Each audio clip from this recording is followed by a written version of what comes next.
इनाम खटण जो मौक़ो। सिंधी बैतनि जी चटाभेटी।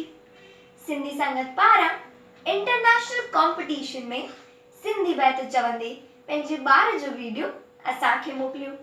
त अॼु डाउनलोड कयो sindhisangat.com या लर्न सिंधी ऐप तां सिंधी बैत।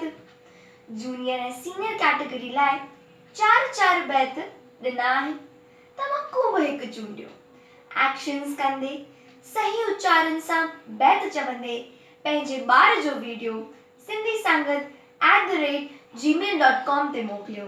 तव्हांजो ॿारु चाहे त हिक खां वधीक बैत मोकिले सघे थो। हिन चटाभेटीअ में 20 इनाम रखियल आहिनि। हर सिंधीअ खे इंटरनेट जे माध्यम सां जुड़ण लाइ सिंधी साथी बणजणु ज़रूरी आहे। इन करे पंहिंजे ॿार जो वीडियो मोकिलण खां पहिरीं सिंधी साथी पक बणिजो www.sindhisathi.org ते। हर सिंधी ॿार खे हिन चटाभेटीअ जी ॼाण पहुचायो। सिंधियत फैलायो। जय झूलेलाल।